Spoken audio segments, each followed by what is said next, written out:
Thank you for the kind introduction. Let me just say I agreed with most of the things that Patrick said, and I will just try to enhance it. So the proper title actually for my talk would be also World at the Crossroads, a little bit along the lines of what he said. Because, you know, if we look back, the last 50 years of human development has been really explosive. Some people call it the great acceleration of the last 50 years. And, you know, I think if you look at China, that is even more explosive. If I'm not mistaken, Chinese economy has doubled 6 times over the last 50 years, while the global economy doubled maybe twice. So, but that also leads to climate and other issues. So I would say we are at the crossroads from the climate perspective, and I'll try to say a few things about Europe and the development in general in the future. I'll start with climate, then talk about technology and energy, and finish with the digital age. So, just to put the frame of reference, these are, I think, major 4 issues that are related to energy and technology.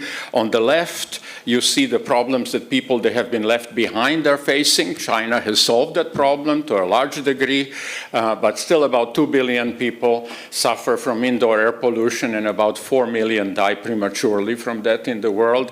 And there are about 700 million, perhaps 1 billion people who cannot charge their mobile phones at home. Then we have the air pollution problem that has not been resolved almost anywhere. We need to cut it down to 0 because that also leads to another 4 million premature deaths.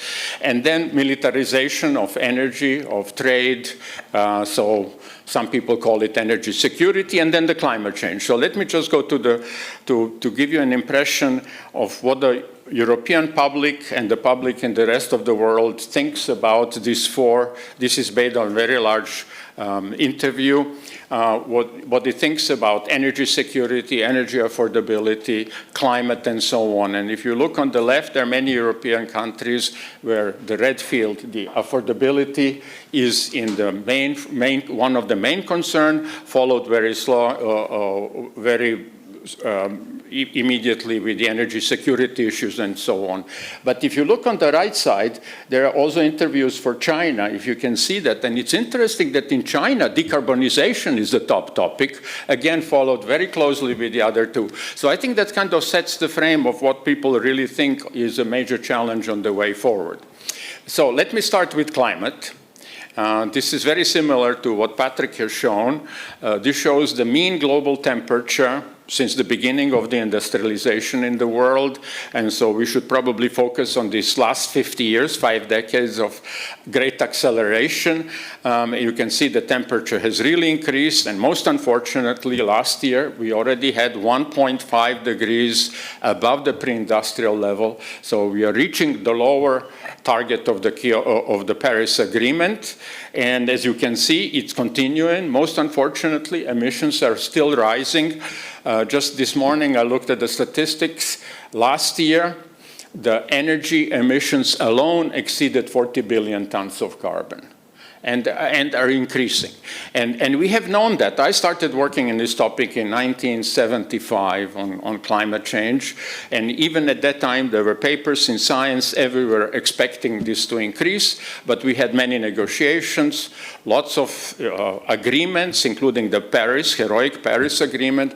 But unfortunately, the climate system did not notice our great efforts. Temperature is still increasing because emissions are increasing. And what's particularly concerning, if you look at the last decade, we are above the historical trend, and we don't understand that fully. So what are the consequences? This is another way of looking at the same thing. This is the global temperature increase in space compared to the pre-industrial levels. Look at China. Part of the China are very red. Europe, many parts of the Europe is red, particularly mountainous regions, and then the polar regions. So, and we can expect this to double, the temperature to double, with exponential increasing in the consequences if we do not achieve the Paris Agreement. So, and even if we achieve the Paris Agreement, the temperature is going to continue increasing, so adaptation is still the key. So basically, the slide in between, was, I can just say it in words, shows which dangers for the Earth system exist because of the global temperature change. And I think what most of you know, permafrost is melting in the high regions, in the polar regions. Then ocean's conveyor belt is being weakened. Coral reef are already threatened, and so on. And this is one of the reasons that, if we continue on this development pathway, we will be endangering the services that the Earth system offers to support life as we know it. And this is why I think Europe and many other parts of the world are taking significant initiatives in this direction. So I actually just I don't want to go into detail because we have only 15 minutes. Let me just explain what the European objectives are. And part of that is already in the legislation. So first of all, today, Europe's emissions are about 30% lower than in 1990. Part of that, of course, has to do that the carbon-intensive products are being imported and are not counted in European emissions, so you shouldn't forget that. Then we have a legal obligation to reduce the emissions by 55% by 2030 compared to the 1990, and the new Commission legislation that I believe has not been approved by the Parliament, but is going in the direction minus 90% of emissions by 2040 compared to 1990, to be on the good way of having net zero by 2050 emissions. And so in that sense, I think Europe prides itself in saying that it wants to be the first climate neutral continent in the world. But as we know, there are many difficulties on the way, so we are on the crossroads, and I hope this will be achieved, but we cannot be sure because of the increasing conflicts in the world, divisions in the world, barriers to trade, the militarization of many technologies, and so on. So that's the challenge. But I would say this is completely consistent with the science as we know it. This is a paper we published 5 years ago in Science, but that has been exactly the same finding of the IPCC. We have three components in the climate challenge. Number one, that's the gray one, are the emissions. And I mentioned the energy emissions are now 40 billion tons of carbon. It's one of the largest mass flows. So 40 billion of carbon. To achieve Paris Agreement, we have to halve the emissions every decade. 50% reduction every decade. And this is why the European Fit for 55 objective by 2030 is the correct one. But this is not enough. We will exceed the Paris. We need negative emissions that's shown in orange and yellow. Things like carbon capture from biomass, hopefully sustainable biomass, that is negative, but also afforestation and other nature-based solutions. So we need that as well. And then the third component is why we need that in addition to mitigation is that Earth system today is absorbing 50% of our emissions, but that's going to be weakened as the climate changes and the other Earth system changes. So we have to offset that, so that it's a three-pronged, very difficult strategy on the way forward. And European Union has the so-called European Green Deal. I hope that we will not lose, so to say, ambition to achieve this Green Deal in the new period of the European Commission and the new governments in Europe. I think it is important, if you look on top, it is about fostering science and innovation. This is really important for the digital economy. At the bottom, I think we also have really important priorities, making sure that financing is there adequate, also for the developing parts of the world, and not to leave anybody behind, because also in Europe we have about, from 500 million people who live in Europe, we have about 50 who live in energy poverty and other aspects of poverty. And in between are various goals like transport and so on. I will not go into details, but there is this ambition in Europe to achieve the Green European Deal. Now, I would like to come to the second part of my brief presentation and say that, in my view, this is really all about human well-being. And I'm schematically showing this. On the horizontal scale, you have human well-being.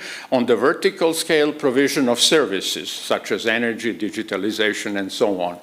And very often, in the UN context, we are talking about providing the basic needs for everybody in the world.